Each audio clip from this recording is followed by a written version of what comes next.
Halo teman-teman, perkenalkan nama saya David Kristianta yang pada kesempatan kali ini akan membawakan mentoring modul reproduksi, di mana saya akan membawakan mentoring untuk topik praktikum patologi anatomi.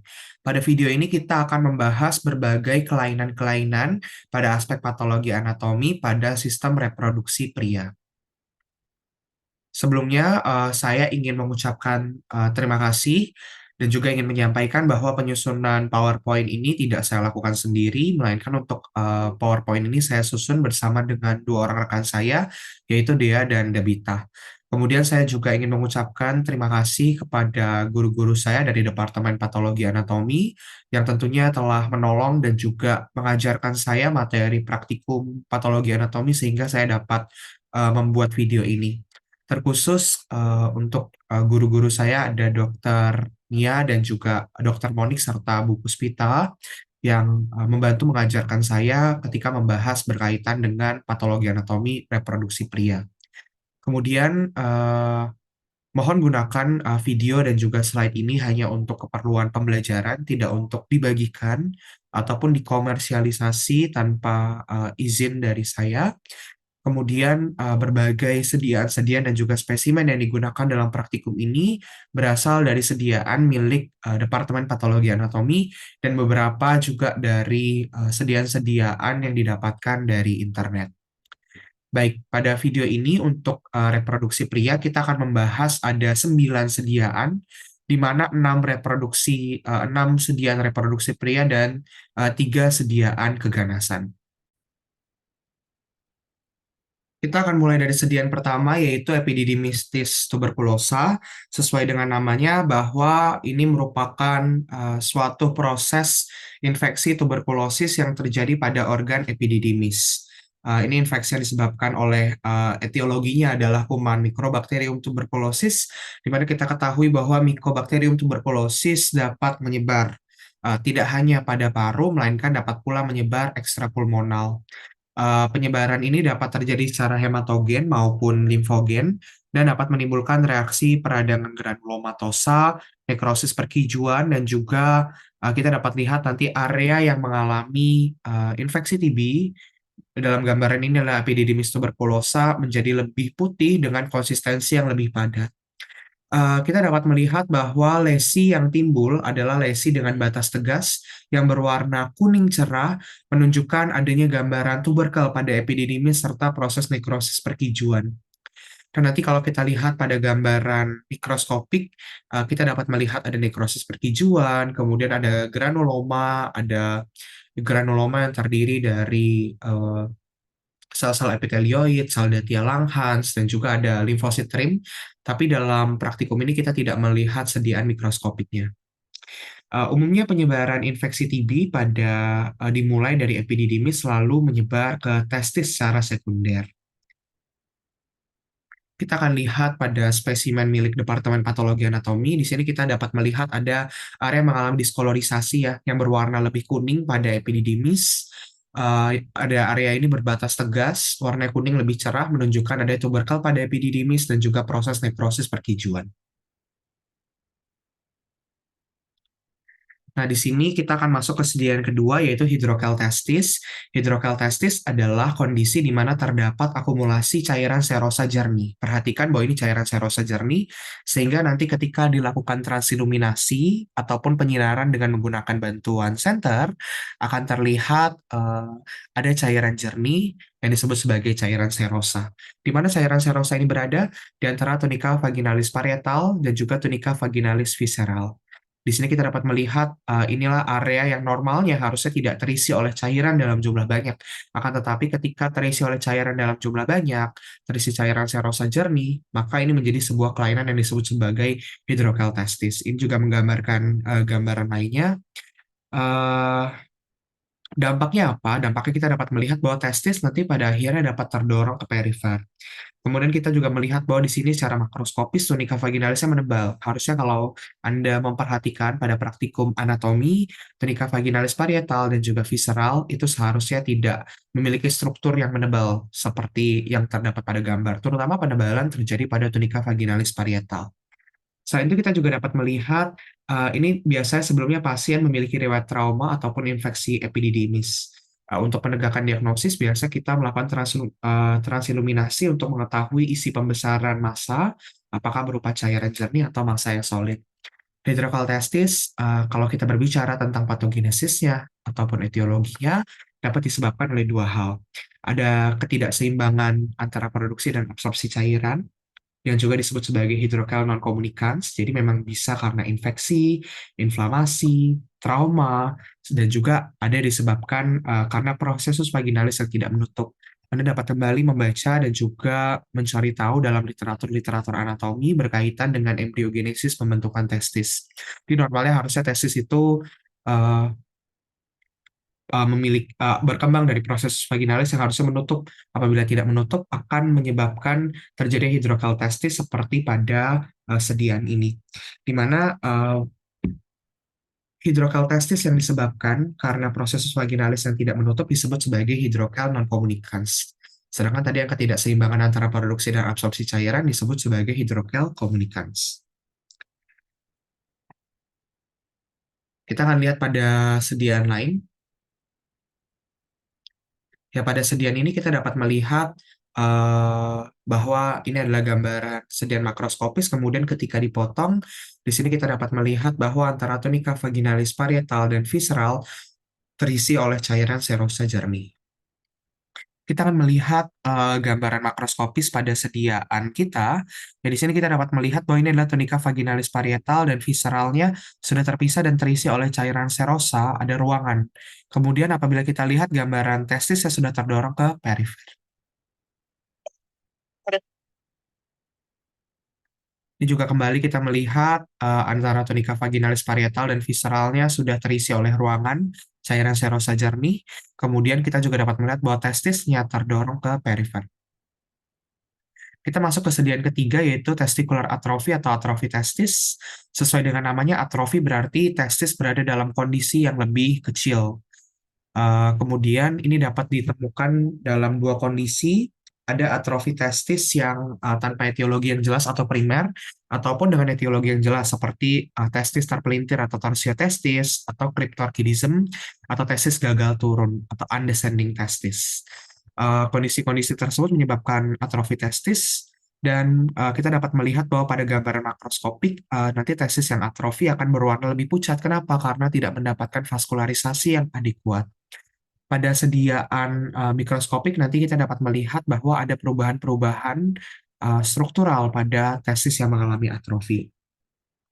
Nah, kita juga dapat melihat bahwa atrofi testis ini juga menyebabkan terjadinya infertilitas pada pria karena tentunya kita dapat melihat bahwa komponen-komponen komponen-komponen yang berperan dalam mendukung proses spermatogenesis tidak sebanyak pada testis yang sehat. Kita akan lihat ini adalah gambaran salah satu atrofi testis yang disebabkan oleh cryptorchidism atau undescending testis atau peristiwa gagalnya penurunan testis ke tempat seharusnya. Jadi harusnya kalau Anda mengingat kembali dalam praktikum anatomi dari struktur annulus inguinalis profunda sampai ke annulus inguinalis superficial, nanti kemudian turun bersama dengan funiculus spermaticus masuk ke dalam skrotum, harusnya testis dapat kita temukan di dalam skrotum. Tapi ketika testis gagal turun, ini dapat menimbulkan atrofi testis. Testis yang mengalami ukuran yang lebih kecil. Nah, untuk level testosteronnya tidak berbeda karena sel Leydignya tidak terpengaruh. Ini gambaran lain, ini adalah testis yang normal, sedangkan ini testis yang atrofi.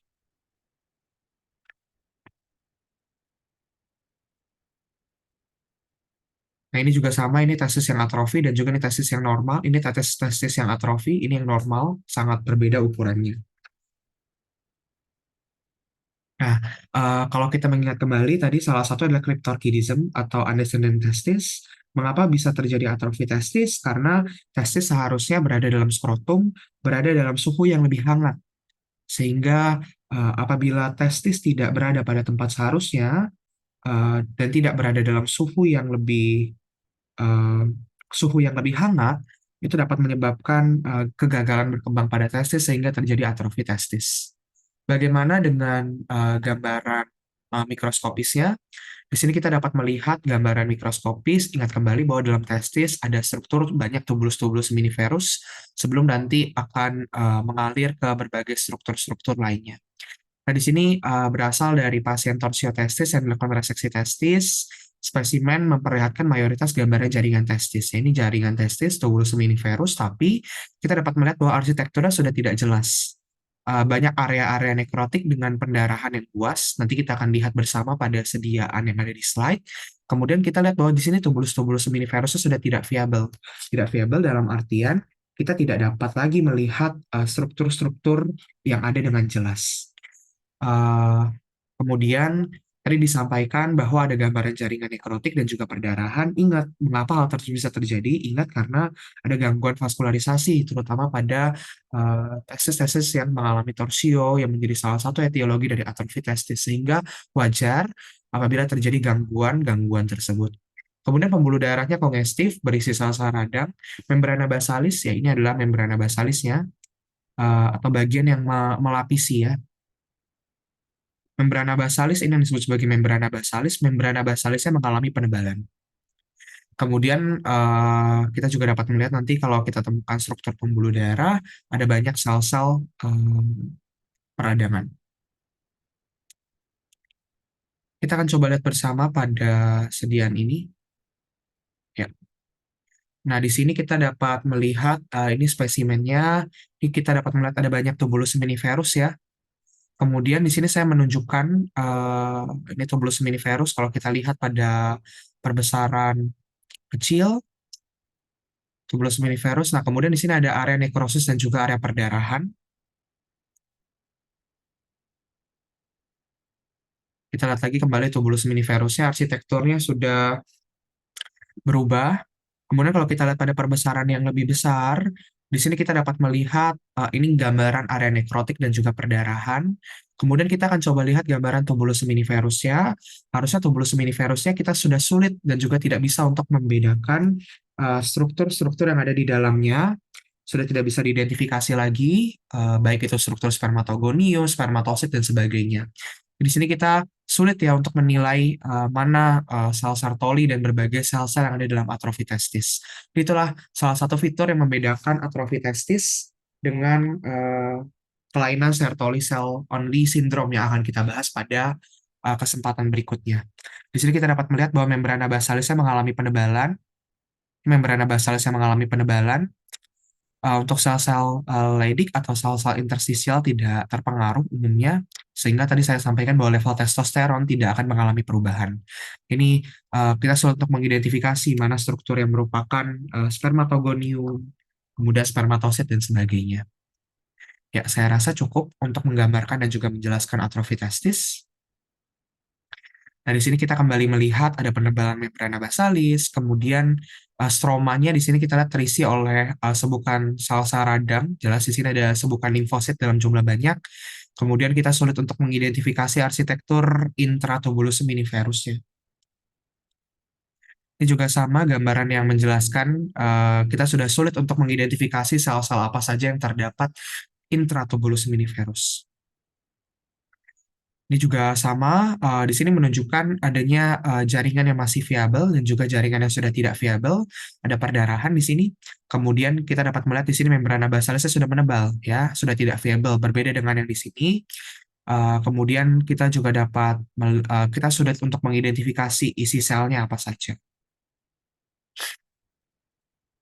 Ini juga gambaran yang sama menunjukkan kepada Anda bagaimana perubahan yang terjadi pada atrofi testis. Perhatikan ada membrana basalis menebal, ada area perdarahan, dan harusnya ada area nekrotik, dan juga struktur intratubulus seminiferus sudah sulit untuk diidentifikasi.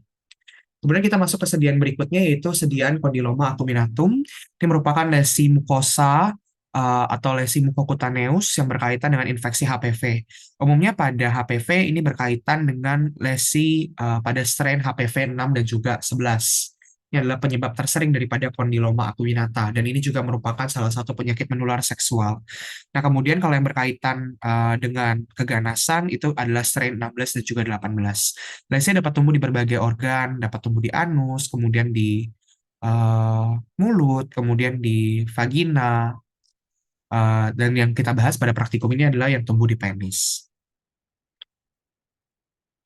Nah, di sini kita lihat bahwa pada gambaran makroskopis ada lesi berdungkul-dungkul atau lesi papilomatotik pada glans penis yang berwarna merah sampai putih ataupun kecoklatan. Nah, nanti kita akan lihat pada gambaran mikroskopisnya akan ada lesi yang berdungkul-dungkul juga akan ada lesi papilomatotik. Nah, di sini kita akan melihat yang pertama adalah epitel squamosa yang hiperkeratotik. Jadi ada penebalan keratin pada epitel squamosa. Kemudian kita juga nanti akan mencoba mengidentifikasi ada fibrovascular stalk. Jadi memang lesi berdungkul itu disuplai oleh suatu fibrovascular stalk atau tangkai sehingga dia bisa tetap hidup. Kita akan coba perhatikan dan cari. Ini masih menunjukkan lesi-lesi hiperkeratotik ya. Jadi ada penebalan ataupun penambahan keratin yang tidak normal. Kemudian lesi papilomatotik jadi berbentuk seperti jari-jari, seperti yang bisa kita lihat di sini. Ini kemudian ini ada fibrovascular stalk, jadi di bagian tengah ini ada tangkai fibrovaskularnya, dapat single maupun multiple papilomatotik ya seperti jari-jari. Kemudian kita akan coba mengidentifikasi ada atau tidaknya gambaran koilositosis. Nah, oke, di sini kita dapat melihat ada gambaran koilositosis ya yang berada pada permukaan. Koilositosis ini merupakan salah satu petanda ataupun ciri khas dari infeksi HPV, di mana harus ada dua hal, yaitu nuklear yang atipik, itu bentuknya tidak beraturan. Di sini kita dapat lihat ya, bentuk nukleusnya tidak beraturan, intinya sudah ada yang kecil, ada yang besar. Kemudian ada haloperinuklear, yaitu area-area putih di sekitar inti. Intinya juga terlihat di sini beberapa sudah membesar, dan juga ada haloperinuklear seperti yang tadi sudah saya sampaikan. Nah, di sini kadang-kadang dapat ditemukan ada gambaran parakeratosis, hiperkeratosis, dan juga koilositosis. Tadi koilositosis sudah saya jelaskan. Hiperkeratosis artinya bahwa keratinnya mengalami penebalan, ya.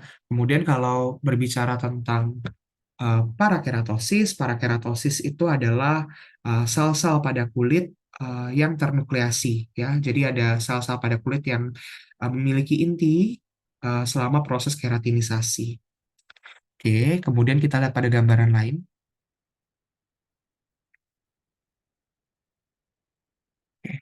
Nah, di sini kita kembali lihat ini lesi papilomatotik sama seperti gambaran makroskopik ya tadi kan lesi berdungkul-dungkul. Ini lesi cukup besar dan seperti jari-jari papilomatotik.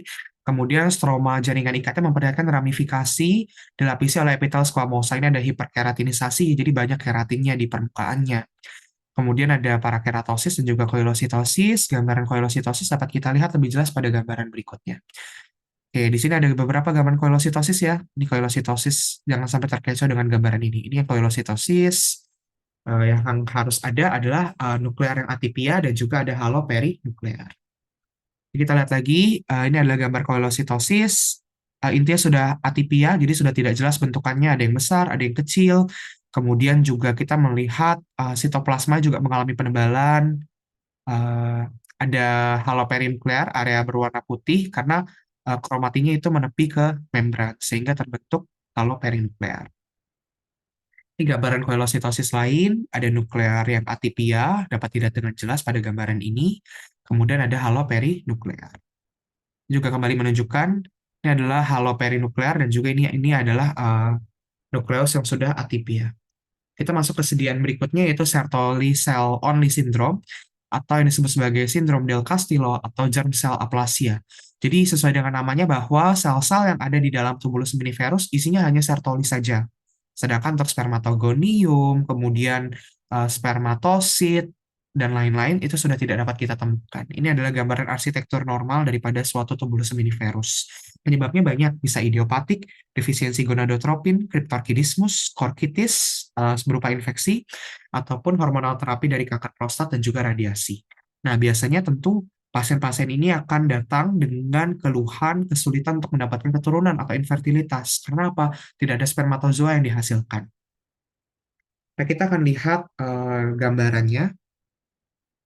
Oh iya, nanti pasien-pasien ini juga akan datang dengan kondisi pada hasil pemeriksaan klinis, pada em, analisis sperma adalah terjadi azoospermi. Jadi spermanya tidak cukup ya atau tidak terjadi pembentukan sperma. Ini temuan mikroskopisnya kita dapat melihat tubulus spiniferus dengan membrana basalis yang juga mengalami penebalan. Tapi yang membedakan dengan atrofitesis tadi adalah di sini kita hanya melihat ada sel-sel Sertoli, kemudian kita jarang melihat ada gambaran nekrosis dan perdarahan. Kita lihat bersama, ya ini adalah tubulus miniferus ya dalam jumlah yang cukup banyak pada perbesaran kecil. Ini tubulus miniferus juga dalam jumlah yang banyak. Kemudian kalau kita gerakkan pada pembesaran yang lebih besar, kita akan coba lihat, oke baik, ternyata ini pembesaran yang, oh ya, ini pembesaran paling besar. Nah ini kita dapat melihat isinya hanyalah sel Sertoli saja. Ini memberikan suatu gambaran yang disebut sebagai windswept appearance. Jadi memang gambarannya seperti tersapu oleh angin, windswept appearance. Eh, untuk mendeskripsikan gambaran sel-sel Sertoli dalam kondisi ini.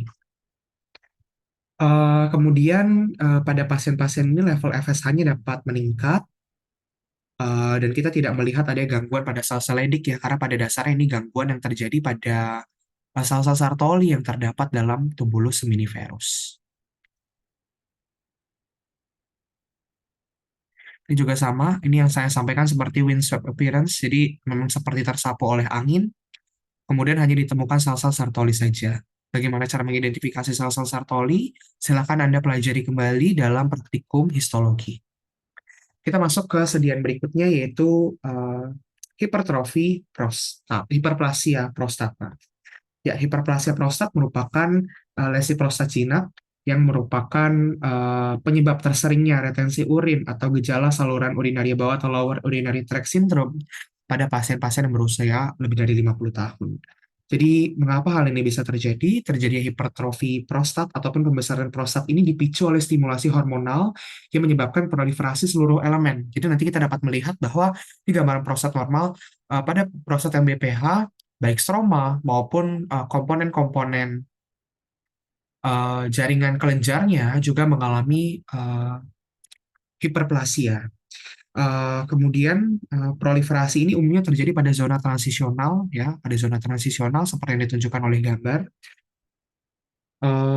Ini adalah area mengelilingi area prostat sehingga wajar saja ketika ini mengalami hiperplasia dapat menekan uretra pars prostatica sehingga menyebabkan terjadi retensio urin.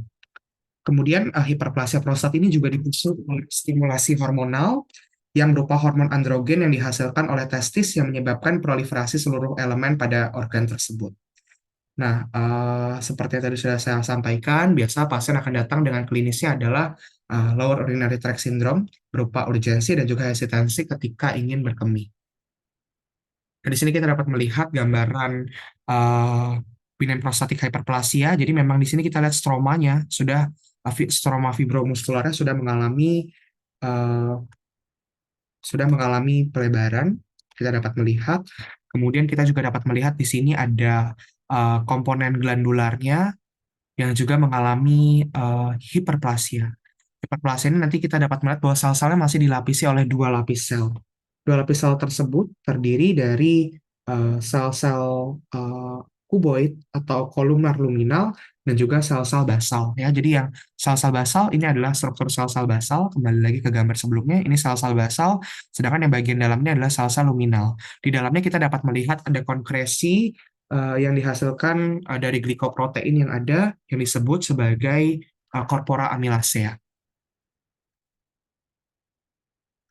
Kemudian kalau kita kembali ke gambaran sebelumnya, kita akan melihat ini adalah fibromuscular stroma, kemudian ini adalah glandula yang berproliferasi. Oh, yang perlu diperhatikan bahwa di sini ada lipatan papiler ke lumen. Jadi memang normalnya harusnya tidak seperti ini ya, tidak sebanyak ini lipatannya. Tapi pada hiperplasia prostat lipatannya mengalami peningkatan karena memang ada tadi rangsangan daripada rangsangan hormon androgen tersebut yang saya katakan bahwa tidak hanya menyebabkan hiperplasia pada stroma tapi pada kelenjar. Kelenjar semuanya termasuk korpora amilasenya jadi lebih banyak.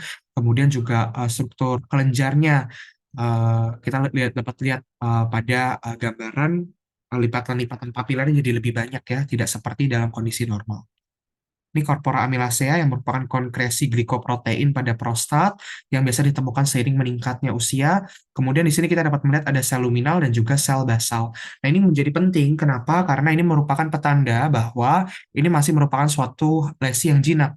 Pada nanti lesi keganasan, sesudah ini kita akan membahas adenokarsinoma prostat, kita dapat melihat bahwa ada lapisan sel yang hilang.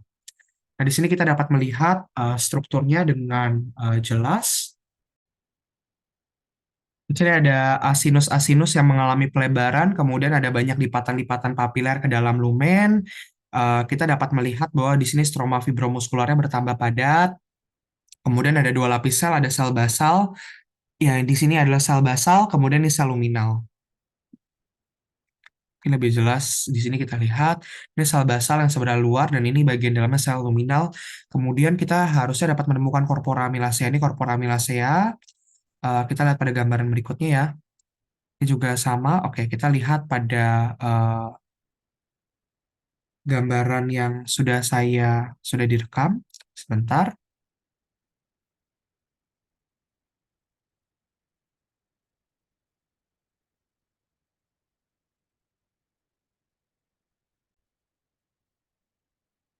Di sini kita dapat melihat ada gambaran hiperplasia prostat, ada proliferasi dari komponen stroma, jadi stroma fibromuskularnya tampak lebih padat di sini. Kemudian asinus-asinusnya juga mengalami hiperplasia. Kita dapat melihat bahwa asinus-asinus di sini mengalami lipatan-lipatan papiler ke dalam lumennya. Di sini mungkin agak sedikit sulit untuk kita mengidentifikasi corpora amylacea, karena sebenarnya corpora amylacea bukan petanda wajib ya. Petanda wajibnya yang harus teman-teman perhatikan adalah adanya lipatan papiler, kemudian struktur arsitektur selnya masih terdiri dari dua lapis sel, ada sel basal dan juga sel-sel luminal. Nah, coba lihat apakah ada perbesaran lebih besar. Oke, ternyata tidak ada. Ini mencoba mencari corpora amylacea. Nah, di sini mungkin apabila Anda melihat nanti lebih jelas pada sediaan ketika Anda ujian atau praktikum, Anda dapat melihat bahwa di sini mungkin selnya yang bagian luar sel basal dan bagian dalamnya sel luminal. Ini sel luminal, ini sel basal. Petanda bahwa ini merupakan lesi jinak. Baik, nah di sini adalah corpora amylacea, konkresi yang tadi sudah saya sampaikan. Kemudian ini gambaran lebih jelas ya. Ini sel-sel basal, ini sel-sel luminal.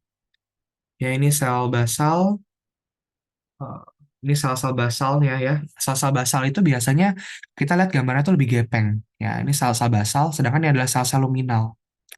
Oke, ini sel-sel basal dan juga ini sel-sel luminal. Mungkin pada ilustrasi yang tadi disampaikan tidak terlihat dengan jelas ya, atau tidak terlihat dengan baik. Ini gambaran lipatan papiler lumen ke sinus. Ini sel-sel basal, ini sel-sel luminal. Mungkin tidak seindah gambaran tadi. Ini sel basal dan luminal, ini corpora amylacea. Kita masuk ke keganasan. Keganasan pertama yang kita akan bahas adalah karsinoma prostat. Ya, baik pada karsinoma prostat, ini adalah suatu keganasan yang terjadi pada prostat. Ini merupakan penyebab kematian akibat kanker pada pria sesudah kanker paru-paru. Pada Indonesia, kanker prostat merupakan penyebab kematian ketiga di Indonesia. Perilaku biologis kanker prostat ini biasanya tidak signifikan, sehingga pasien baru datang dengan keluhan-keluhan yang berkaitan dengan tumor agresif. Dan ini berkaitan dengan penyakit yang berkaitan dengan proses penuaan. Nah, kita dapat melihat bahwa di sini pertumbuhan prostat dipengaruhi oleh hormon androgen yang berikatan dengan androgen reseptor.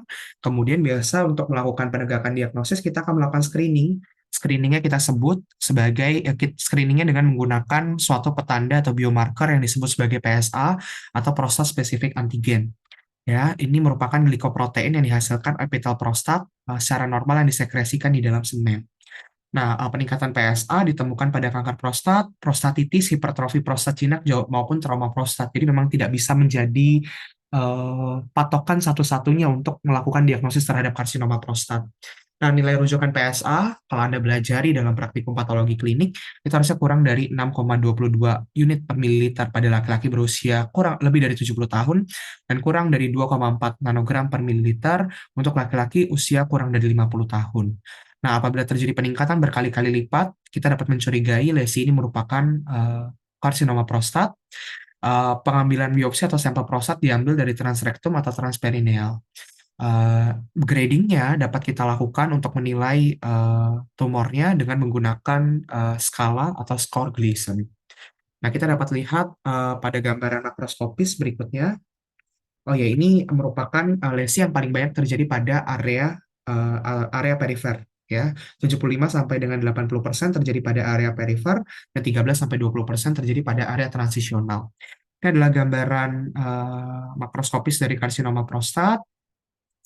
Kita dapat melihat bahwa ini adalah lesi neoplastik, kemudian lesinya terasa keras saat diraba, tetapi terkadang sulit untuk divisualisasikan dengan mata. Ini lesi berpasir yang kita dapat melihat pada sisi sebelah kanan atas. Umumnya keganasan berawal dari peripheral zone ya 75 sampai dengan 80%. Etiologinya ada hormonal genetik, kemudian mutase somatik yang didapat. Hormonal biasa berkaitan dengan androgen yang tinggi yang menyebabkan pertumbuhan sel kanker pada prostat. Sedangkan pada aspek genetik bisa jadi karena ada variasi onkogen MYC yang meningkatkan risiko kanker prostat. Dan mutasi somatik yang didapat berkaitan dengan gene arrangement TMPR SS2.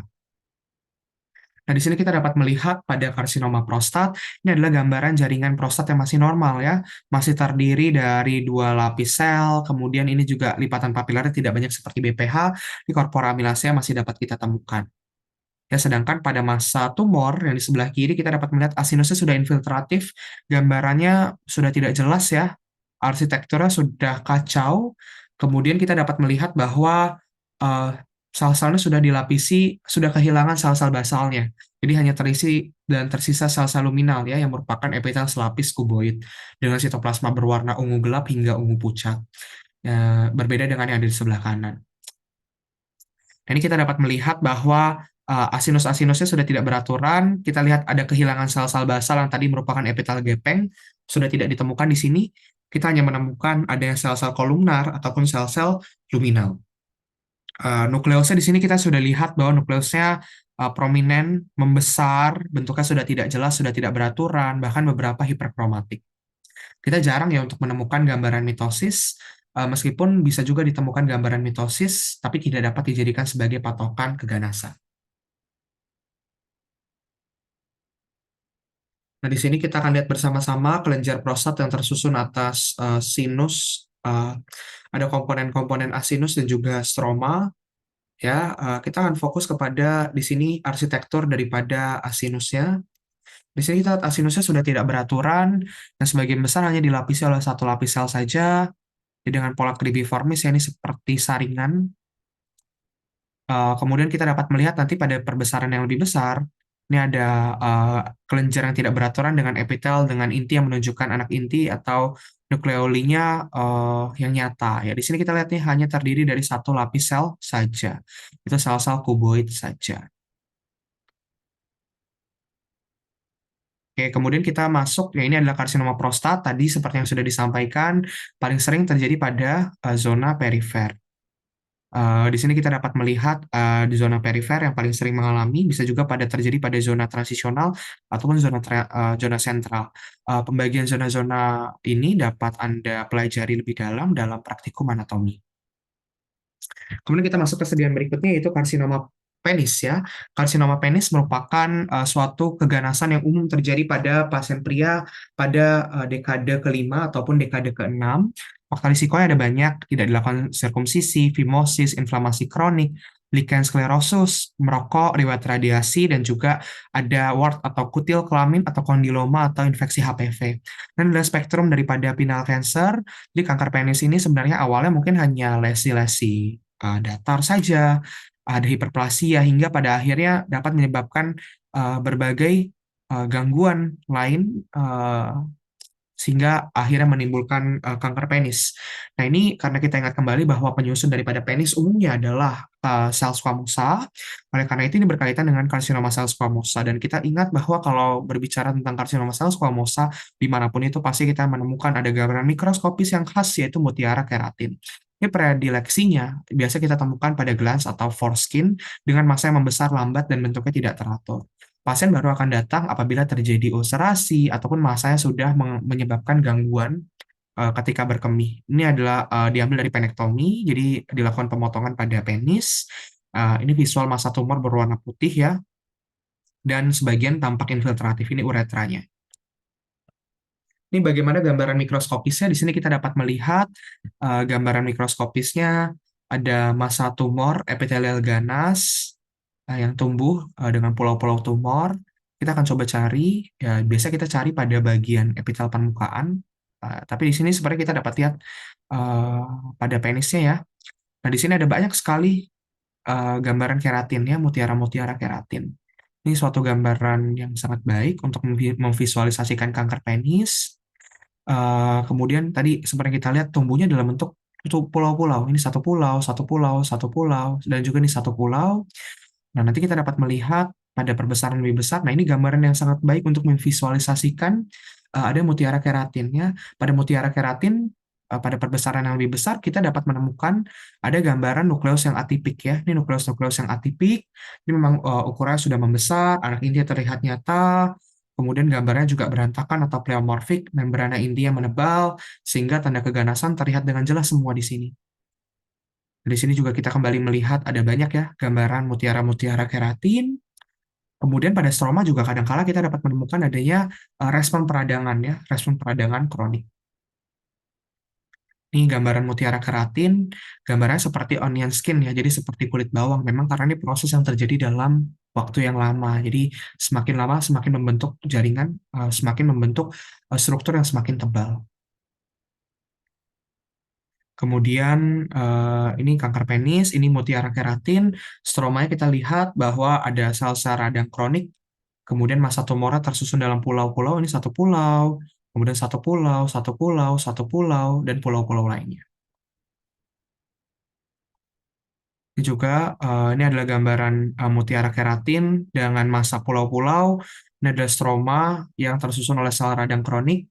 Kemudian ini adalah nukleus yang atipia ya. Jadi kalau kita melakukan perbesaran, kita lihat pada struktur eh, mutiara keratinnya kita dapat menemukan nukleus yang atipia. Ini nukleus atipia, memang gambarnya sudah tidak jelas ya, intinya sudah membesar, hiperkromatik. Nah, kita masuk ke sedian terakhir pada reproduksi pria, yaitu seminoma testis. Ini merupakan tumor sel germinal yang paling sering terjadi pada testis, berasal dari gonosit yang bertransformasi. Kita lihat bahwa ini paling sering terjadi pada pria dengan usia muda ya, di usia 30 sampai dengan 49 tahun, dan ini eh, ditemukan pada lebih dari 50% keganasan sel-sel germinal. Jadi biasa kalau berkaitan dengan sel germinal kita curigai di sini.